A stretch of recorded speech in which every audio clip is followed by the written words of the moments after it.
Voilà, nous sommes très heureux de recevoir Clara Debord. Alors Clara Debord, nous vous connaissions à Paris parce que vous êtes une responsable du secteur de la santé bien connue à Paris, dans notre environnement, notamment depuis plusieurs années, où vous avez été notamment au ministère de la Santé, mais depuis quelques semaines, quelques mois, je ne sais plus, vous avez quitté la métropole, vous êtes resté en France et vous êtes allé en Guyane, Voilà. où vous dirigez l'agence régionale de santé de Guyane. Ça se passe d'abord comment? J'ai cet immense honneur d'être au Far West, au bout de la ligne 8 du métro, dans un territoire extrêmement attachant. Donc j'ai pris mes fonctions début janvier.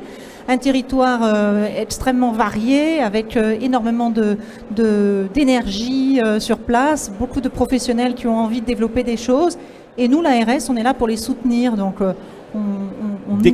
Décrivez-moi en quelques mots la situation de la Guyane. De la Guyane, pour d'abord que l'on se Alors, resitue déjà, à la peu Guyane, c'est un très grand territoire. C'est grand comme le Portugal ou comme la Nouvelle-Aquitaine.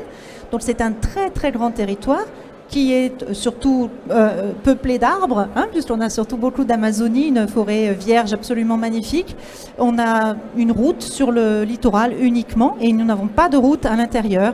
Donc on a à peu près 15% de la population qui vit à l'intérieur de la Guyane et que nous contactons et que nous allons voir avec des pirogues en particulier, puisque les fleuves sont nos autoroutes. Il y a combien d'habitants en Guyane ? Officiellement, il y a 260 000 habitants à peu près en Guyane et surtout c'est un melting pot puisqu'on a à peu près toutes les couleurs de la terre qui sont réunies en Guyane, des personnes... Alors, on va parler des villes, mais dans la forêt amazonienne, oui. il y a donc 15% de 200 000 personnes, voilà. Bon, à peu près.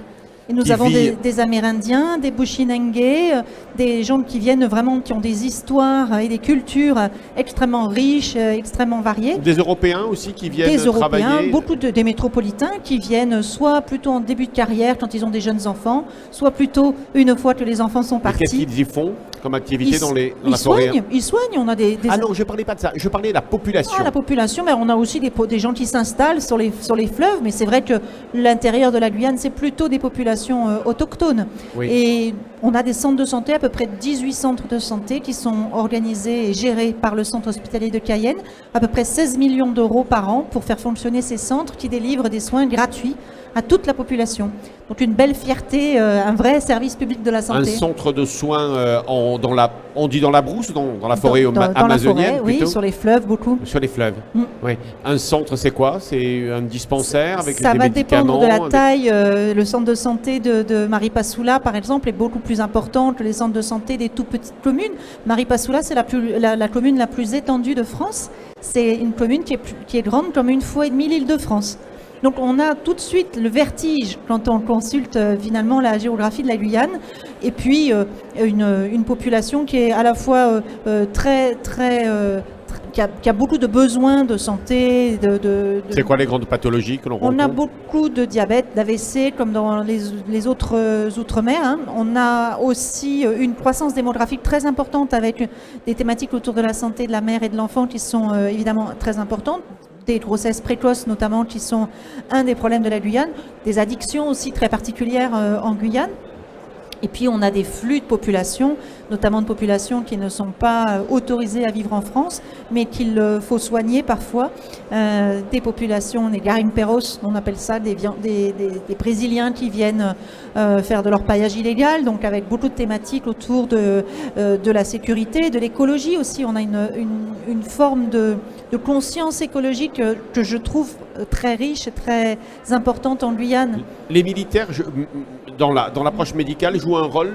La Guyane, c'est la base, c'est une base très importante pour la France sur l'ensemble de l'arc des Amériques. Donc effectivement, on a beaucoup de militaires qui sont stationnés et qui sont ainsi projetés lorsqu'il y a quelque chose dans toutes les Amériques, y compris dans toute l'Amérique du Sud et toutes les Caraïbes. Et puis, c'est aussi les militaires qui mènent l'opération Harpie, qui est une opération de lutte contre l'orpaillage illégal, de harcèlement des orpailleurs illégaux, et qui font un travail assez incroyable dans des conditions assez difficiles. Alors après, il y a 2 ou 3 centres. Il y a Cayenne, évidemment, Kourou et Saint-Laurent-du-Maroni. Donc les 3 communes la commune de Saint-Laurent-du-Maroni étant celle qui sur la frontière du Suriname et qui a une croissance démographique très importante, avec un hôpital magnifique, tout neuf, que nous venons d'ouvrir. Finalement, en Guyane, c'est le développement le mot-clé. On ne fait que ouvrir des nouveaux services, des nouveaux hôpitaux. La semaine dernière, nous avons posé les premiers stents sur le territoire de Guyane. C'est la semaine dernière qu'on a commencé. Tous les mois en Guyane, on marche sur la Lune. C'est formidable. On est tout le temps en train de normal, développer. Vous avez des fusées. On a des fusées. Alors, on aimerait avoir un peu plus de couverture Internet parce que ça nous pose des difficultés sur la télémédecine. On a que 4% du territoire qui est couvert par Internet. On a beaucoup de zones blanches finalement. C'est vraiment la forêt vierge au sens pur et dur. Donc, ça nous pose quelques difficultés. Mais un développement vraiment quand même très rapide, avec des filières qui sont fragiles, donc il faut consolider, mais beaucoup d'énergie et beaucoup de réussite Madame Buzyn est venue inaugurer l'hôpital de Cayenne ou de Saint-Laurent-du-Maroni. D'accord. Voilà, mais on a aussi un nouveau centre de santé à Grand-Santi, dont on espère qu'il sera prochainement inauguré par les plus hautes autorités. Nous avons des nouveaux services qui ouvrent à Cayenne. Nous avons ouvert la chirurgie ambulatoire au mois de février. Il n'y avait pas de plateau de chirurgie ambulatoire. Ça y est, c'est le cas depuis le mois de février. Donc finalement, quand on voit la tâche est immense, mais on voit aussi qu'on fait des pas tous les jours et qu'on fait progresser la santé, ce qui a vraiment du sens quand on travaille là-bas. Et les recrutements de professionnels de santé, on a toujours besoin de beaucoup de professionnels de santé parce qu'on a beaucoup de turnover. On a des gens qui viennent pour 3 ou 4 ans et qui repartent. Donc on a énormément de besoins, y compris en dentiste par exemple. C'est une de nos plus grandes difficultés. Les dentistes, les médecins bien sûr, mais aussi il y a de la place pour tous les infirmiers qui veulent se faire plaisir, des kinés. J'ai besoin de centaines de kinés. Voilà, on lance. On peut vraiment venir s'amuser en Guyane. C'est à la fois l'Amazonie et à la fois la France. Donc en fait, on a à la fois les IRM et à la fois les randos en forêt.